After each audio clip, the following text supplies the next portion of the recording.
Hey friends, I'm Christy and you're listening to Rock the Damn Boat. If you've ever bitten your tongue to keep the peace or said yes when every part of you wanted to say no, this one's for you. We're diving into the messy, real stuff that people pleasers like me have spent years avoiding. It's time to have the hard conversations, shake things up, and learn to stand tall even when it makes waves.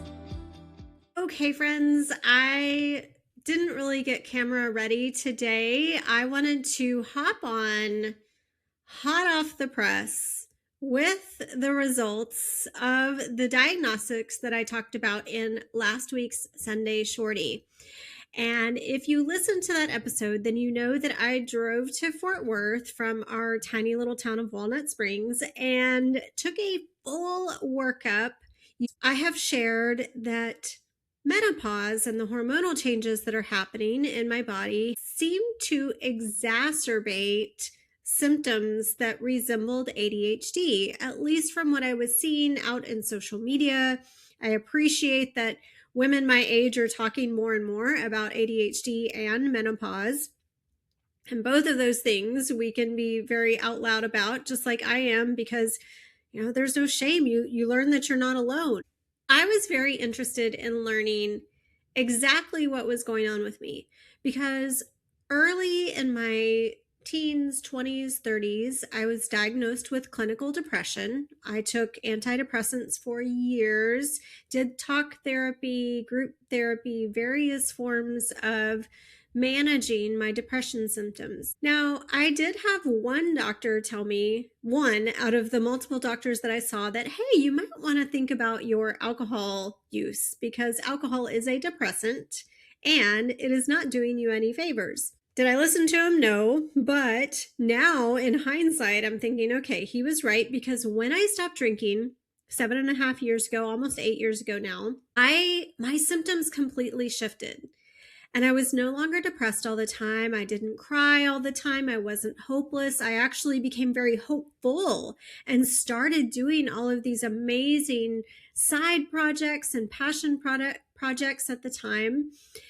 And I kind of took on this whole different mindset, but it also created these different challenges. And I was diagnosed with generalized anxiety disorder.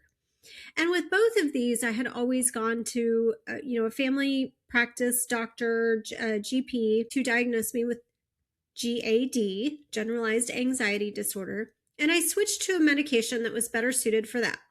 So for the past 8 years, I have been managing my anxiety symptoms through both medication as well as, of course, mindfulness practices like sitting in the morning, journaling, reading, having some quiet time before, like not just jumping right into my day, because that's how I used to function and how a lot of us do, right? We just roll out of bed, hit the ground running, start our day. I spend the better part of 60 or 90 minutes sitting quietly, reading, processing for the day, often journaling, although not always. And I was doing this even when I had a full-time job and the yoga studio. This was a part of my day that I protected no matter what. I've shared before that it started, more than 10 years ago when I was living in Phoenix, Arizona, and the sun came up at like 4:30 a.m. during the summer. So I was always awake, became this precious morning routine that I always wanted to protect and still do today. That helps with my anxiety. Yoga helps with my anxiety. Kundalini yoga specifically, I love because it has a huge somatic component to it. Well, the forgetfulness really started to ramp up. And of course, it's easy to say, I'm 50, I'm going through menopause, or I am postmenopausal. I have definitely gone through hormonal changes that affect how my mind is working. And I own that, and I'm not anti-aging. I'm not out there trying to deny that I'm getting older and that things are going to happen. I remember my mom and my aunt talking about CRS disease. Can't remember squat. And of course, that's not what they said, but what's funny is my mom doesn't remember that. Other little things stuck in my memory, like seeing a commercial for adult onset ADHD way back when. I mean, this was probably 8-9 years ago, before we were even talking about it. I remember Wentworth Miller, the actor, going public with his autism diagnosis and thinking, that's interesting. So there's little clues that my brain honed in on. I was realizing that my symptoms were not necessarily just the same anxiety symptoms that I've been challenged with for the past 7-8 years. I found an office that I thought for sure was not going to take insurance. They're a little private practice in the Metroplex. And if you're interested in their information, please reach out to me privately. I'm happy to share it. They've been an amazing office to work with. But I decided to reach out to them. They do take insurance. They took my insurance. So my part of this extensive screening was just under $300. And that's still a big chunk of change. I get it. But I didn't want to keep dealing with these symptoms and be on a medication that was not addressing the problems that I was having currently. So I went Monday, spent 3 hours in this office, was told it would take up to 2 weeks for results, and I got my PDF today. So we are hot off the press going to talk about my diagnosis and some of the information I found out, which is very interesting. I'm looking at the list of evaluation methods, and it is long.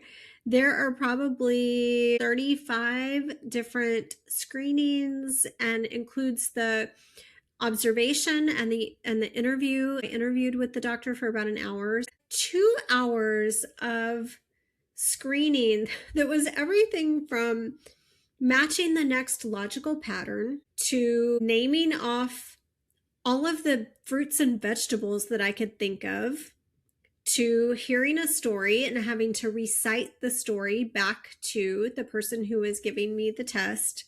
I had to draw certain things. It was really interesting and overwhelming. And at times I felt really stupid. And there were parts where the patterns were so complex that I thought, if people are able to answer these, then what is wrong with me? And in reality, if you were to score very high on those more complex problems, then it probably relates to something different. A lot of this brought up the movie Rain Man for me. It was like an idiot savant, right? So there are certain people who can remember all kinds of things in specific categories, and it might be that that type of brain could solve these complex problems. And during that assessment, that part of the assessment where I was looking at these different colored stars and squares and circles, all I could think about was Bill Murray in the movie Ghostbusters. And there's a scene, I think it's toward the beginning, and he's testing people's ESP abilities. So he's holding a card and it's got, say, a red star on it. And somebody hooked up to electrodes on the other side is supposed to let him know if they can read what's on the card. And of course they can't see it. So be like, oh, it's a red star. Okay, they have psychic abilities. There is a pretty woman and a dorky man, both hooked up to the electrodes. And the pretty woman gets it wrong all the time. Bill Murray never shocks her. And then the dorky guy might get it right, and he shocks him just to be a jerk. That's how the scene goes in my mind. It's funny when I think about memory retention and ADHD that I can remember scenes of movies that I saw 30 years ago, but then I can't remember what I had for lunch yesterday. But my mind wandered during that test. And that was where it went, was to that scene in Ghostbusters. So of course, I probably bombed that section of the test. I have not read through all 26 pages of my PDF yet, so who knows. But I'll have to figure out if I can determine my score on that one specifically. But I did all of this testing, got my results back today. My official diagnosis is generalized anxiety disorder, GAD, not surprising, that's what I've been diagnosed with for the better part of 10 years, and ADHD, primarily inattentive. I am not surprised based on the symptoms that I'm having currently, but it's interesting thinking back to my entire life and how that might have presented in childhood. And I was looking at a Brown University Health article about ADHD and why the diagnosis of ADHD is rising. So the diagnosis is rising, not necessarily the condition itself. Now, first of all, of course, the DSM-5 is 5 because there have been multiple iterations. So they continue to progress in the diagnostic tools available. Insurance coverage, different things that make that more accessible to more people. There's more awareness, so you can hop on social media, just like all the algorithm serves me up these days are neurodivergent material. I did not meet anything around the autism criteria, which is fine. I didn't necessarily want a certain diagnosis. What I wanted was a way to understand my brain functioning better and what to do from here to make my life a little bit easier. From there, I started reading about my specific type of ADHD. So inattentive, and I'm going to grab my phone because I sent my mom a couple of screenshots to tell her, what I was learning as I went. Because like I said, obviously this has been present for me my entire life, but not necessarily something that I was aware of.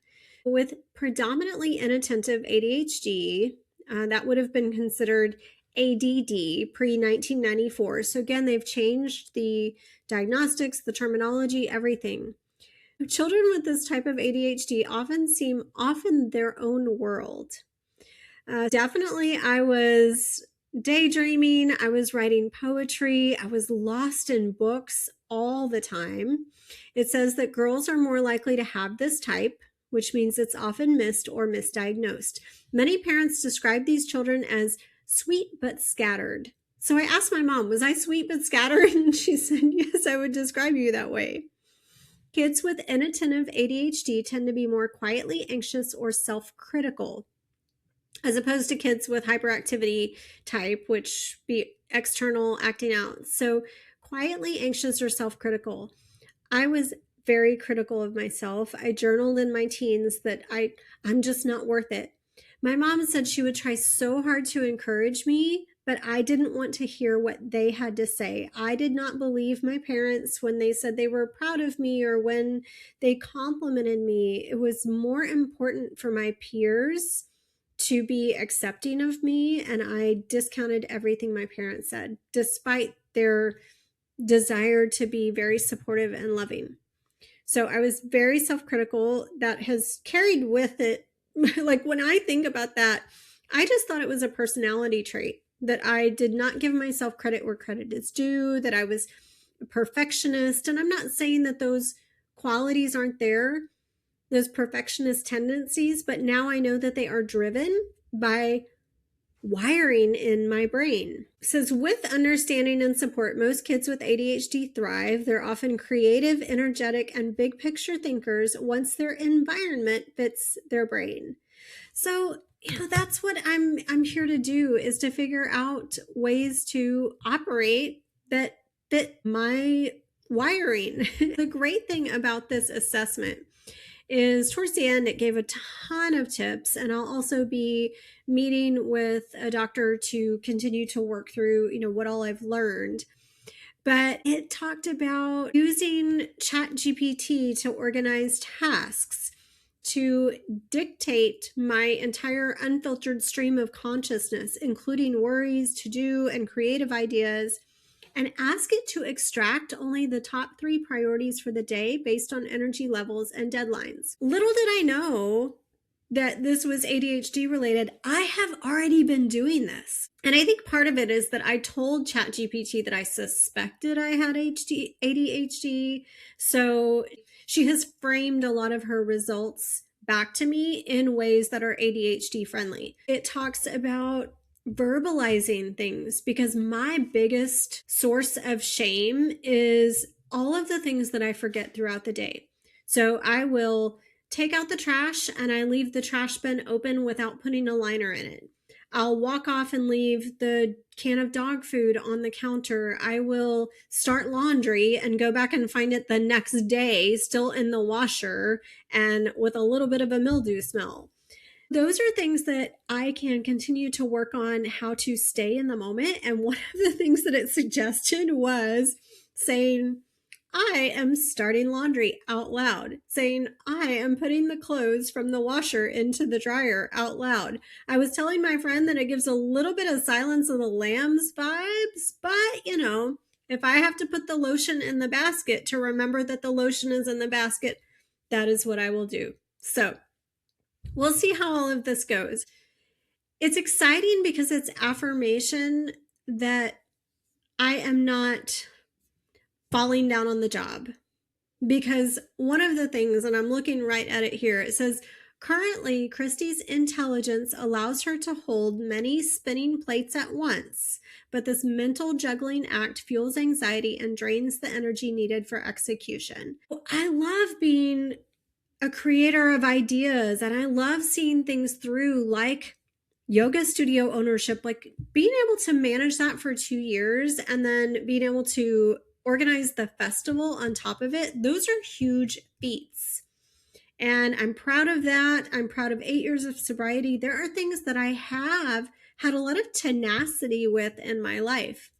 And starting coaching around my Thrive model, which the T is for tenacity, those are qualities, tenacity, resilience.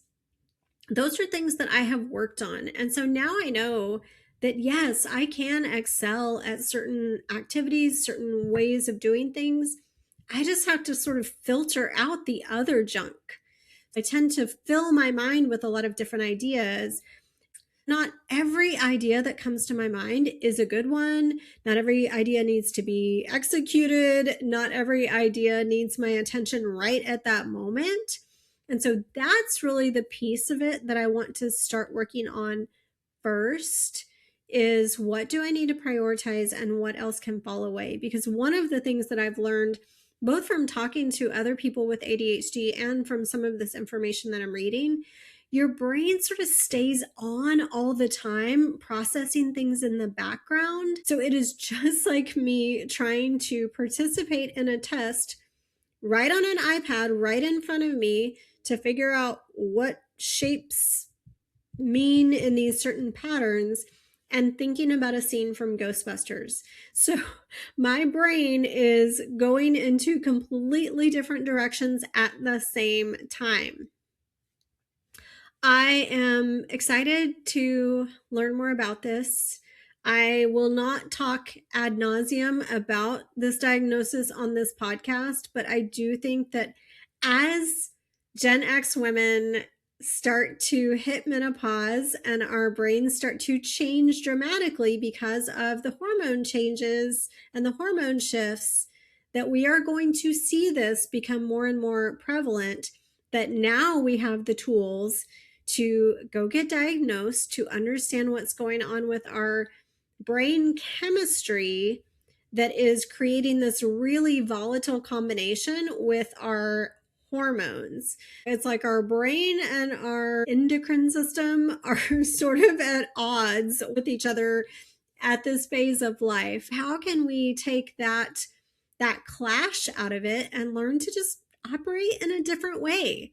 I think that is the exciting piece of it from here, is that the more we talk about it and the more information and studies and research that are done, the more we can learn how to function in new and different ways. So let me know if you are a recently diagnosed ADHDer. I would love to hear more about what your experience was like. You can find me on Instagram, either at Rock the Damn Boat or at Thrive Christy Hughes. You can always check out what I'm offering at thrivewithchristy.com. And I am excited to talk to you again soon. We have some experts on these topics coming up on the pod, so you'll want to follow and subscribe. Thanks for listening. You've been listening to Rock the Damn Boat, a podcast produced and recorded by Christy Hughes. You can follow, subscribe on both Apple and Spotify, and your 5-star review goes a long way. Thank you so much for your support of the show.